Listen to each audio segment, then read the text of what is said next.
2025 മലയാള cinema. ഒരു പിടി നല്ല മലയാള സിനിമകൾ നമുക്ക് പിറന്ന ഒരു വർഷമാണ് 2025. ചില സിനിമകൾ കളക്ഷനിൽ ഒരുപാട് മുന്നേറി. അത് നമുക്ക് മികച്ച ചിത്രമാണെന്ന് പറയാൻ പറ്റുമെന്ന് വെച്ചാൽ ചിലപ്പോൾ അല്ല. ചിലർക്ക് മികച്ച കളക്ഷൻ നേടുന്നത് നല്ല സിനിമയാകണമെന്ന് നിർബന്ധമില്ല. ചില സിനിമകളൊക്കെ നമ്മൾ പേര് പോലും കേൾക്കാതെ OTT പ്ലാറ്റ്ഫോം പോലും എടുക്കാതെ പോയിട്ടുണ്ട്. OTT പ്ലാറ്റ്ഫോം ഇപ്പം വലിയൊരു കാര്യമായിട്ട് ഇപ്പം വന്നിരിക്കുകയാണ്. കാരണം OTT പ്ലാറ്റ്ഫോം വളരെ സെലക്ട് ചെയ്ത് സിനിമകൾ എടുക്കുന്നുള്ളൂ. അതുകൊണ്ട് തന്നെ മലയാള സിനിമ 2025 സിനിമകളുടെ എണ്ണം ഗണ്യമായി കുറഞ്ഞു. കണ്ടന്റൊക്കെ ഓറിയന്റഡ് ആയിട്ട് അല്ലെങ്കിൽ അവർക്ക് വിശ്വാസയോഗ്യമായിട്ടുള്ള സിനിമകൾ മാത്രമേ അവർ എടുക്കുന്നുള്ള രീതിയിലേക്ക് മാറി. എന്തായാലും നമുക്ക് 2025 മികച്ച സിനിമകൾ ഏതൊക്കെയെന്ന് നോക്കാം.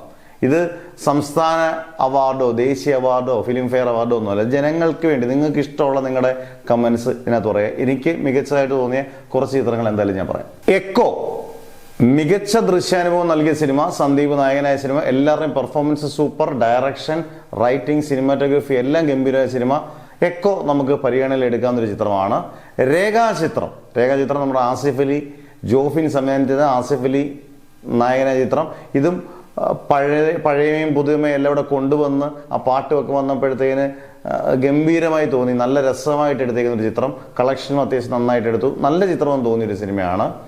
Officer on duty, Kunchacko Boban നായകനായ സിനിമ. കുഞ്ചാക്കോന്റെ ഒരു ബെസ്റ്റ് പെർഫോമൻസ് ഒരു ചിത്രമായിട്ട് തോന്നി.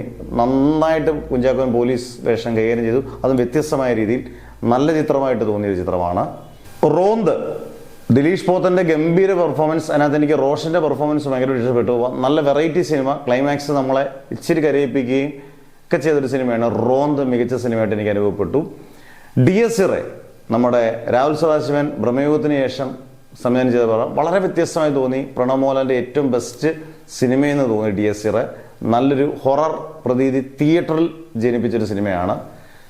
പൊന്മാൻ അസാധ്യ പെർഫോമൻസ്. തിയേറ്ററിൽ വലിയ വിജയം നേടിയില്ലെങ്കിൽ അസാധ്യ പെർഫോമൻസ്. പ്രത്യേകിച്ചും ബേസിലിന്റെ അജീഷ് എന്ന് പറഞ്ഞ കഥാപാത്രം മറക്കത്തില്ല. സജു ഗോപിയത, മരിയാനോ ഇതൊക്കെ ഗംഭീരമാക്കിയിട്ടുണ്ട്. തുടരും മോഹൻലാലിന്റെ ഔട്ട്സ്റ്റാൻഡിങ് പെർഫോമൻസിനോടൊപ്പം എടുത്തു പറയണം അതിനകത്തെ പ്രകാശ് വർമ്മ ചെയ്ത CI ജോർജ് സാർ ആയിരുന്നു തകർത്ത്. ഇവർ രണ്ടുപേരും ഷൺമുഖനും CI ജോർജ് സാറും ചേർന്നപ്പോഴത്തേന് നമ്മുടെ ഗംഭീരമായി തുടരും. അതുപോലെ തന്നെ കളങ്കാവൽ ഏറ്റവും ലാസ്റ്റായി വന്നൊരു സിനിമയാണ് കളങ്കാവൽ. ജിതിൻ ആദ്യമായിട്ട് സംവിധാനം ചെയ്ത സിനിമ. മമ്മൂട്ടി വില്ലനായിട്ട് തകർത്താടിയപ്പോൾ നായകനായി വിനായകനും ഒട്ടും മോശമാക്കിയില്ല. എന്തായാലും ഇതിനകത്ത് ഏത് ചിത്രങ്ങളാണ് നിങ്ങൾക്ക് ഏറ്റവും ഇഷ്ടപ്പെട്ടത് 2025?